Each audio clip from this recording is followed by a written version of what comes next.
మనము ఆ చీకటి పేపర్ చదువుకునే ప్రయత్నం చేద్దాం. గవర్నర్ గా రాధాకృష్ణన్ ప్రమాణం. గవర్నర్ గా రాధాకృష్ణన్ ప్రమాణం రాజ్ భవన్ లో చేయించిన high court chief justice Alok Aradhe, హాజరైన సీఎం రేవంత్, మండలి చైర్మన్, మంత్రులు. ఇవాళ పుదుచ్చేరి గవర్నర్ గాను బాధ్యతల స్వీకరణ. రాష్ట్ర గవర్నర్ గా సిపి రాధాకృష్ణన్ ప్రమాణం చేశారు. బుధవారం రాజ్ భవన్ లో high court chief justice Alok Aradhe ఆయనతో ప్రమాణం చేయించారు. అనంతరం పోలీసుల నుంచి గవర్నర్ సిపి రాధాకృష్ణన్ గౌరవ వందనం స్వీకరించారు. ఈ కార్యక్రమానికి సీఎం రేవంత్ రెడ్డి, మండలి చైర్మన్ గుత్తా సుఖేందర్ రెడ్డి, మంత్రులు Uttam Kumar Reddy, Ponnam Prabhakar, Sridhar Babu, Tummala Nageswara Rao, Konda Surekha, Ponguleti Srinivas Reddy, CS Santhakumari, DGP Ravi Gupta, CP Srinivas Reddy, ఎమ్మెల్యేలు, ఎమ్మెల్సీలు హాజరయ్యారు. ఇక చూడండి, భారతదేశాన్ని బీజేపీ ఎంత దారుణమైన భ్రష్టు పట్టిస్తే స్థితిగా తీసుకుపోతుందో ఒక్కసారి చూడండి. ఇక్కడ వచ్చిండు, ఇక్కడ ప్రమాణం చేసిండు, ఇక్కడ హైకోర్టు జడ్జి గారి ముందర ప్రమాణ స్వీకారం చేసిండు, గవర్నర్ గా బాధ్యతలు స్వీకరిస్తున్నా అని. చేసిండో లేదో ఇక్కడి కథ అటు ఉరికిండు. ఎడికి ఇవాళ పుదుచ్చేరి గవర్నర్ గాను బాధ్యతల స్వీకరణ. ఇట్లా ఇట్లా ఒకే ఇంట్లో 10 మంది సంసారం చేసినట్టు ఇట్లా ఒక్కనే 10 రాష్ట్రాలకు గవర్నర్ గా పెడతాను.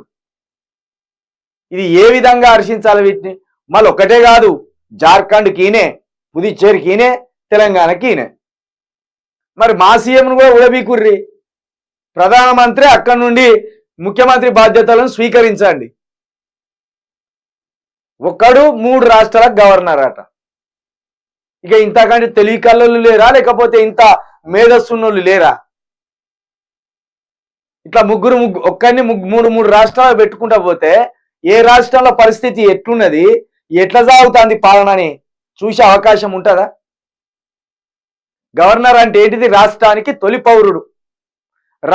దేశానికి తొలి పౌరుడు రాష్ట్రపతి అయితే రాష్ట్రానికి తొలి పౌరుడు గవర్నర్.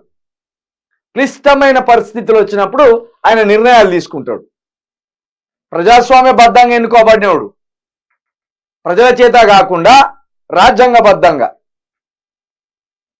గట్లాంటి వాళ్ళను 3 రాష్ట్రాలకు ఒక్కని పెట్టి బీజేపీ తమాషాలు ఆడుతుంది. ఇప్పుడు ఈయన పుదుచ్చేరికి, తెలంగాణకు, జార్ఖండ్కి ఇక అక్కడి నుండి ఏం చేయాలి? ఆపరేట్ చేయాలి. మనం చెప్పినట్టే ఆటలు ఆడాలి. ఇక్కడ రేవంత్ రెడ్డి తనకు అనుకూలంగా ఉన్నాడు కాబట్టి ఇప్పుడు మోడీ ఏది చెప్తే అదే. కేసీఆర్ ఉంటే వ్యతిరేకించు. ఇగో మేము ఒక గవర్నర్ ఇప్పుడు పెట్టదలుచుకున్నారు కదా, మేము ఒక పేరు పంపుతున్నాం, ఈ పేరును కూడా పరిశీలించాను. మరి కోదండరామరెడ్డిని పరిశీలించవచ్చు కదా. ఒకవేళ కోదండరామరెడ్డి కాకపోతే ఇంకా చాలా మంది ఉన్నారు కదా, వాళ్ళని పరిశీలించవచ్చు కదా.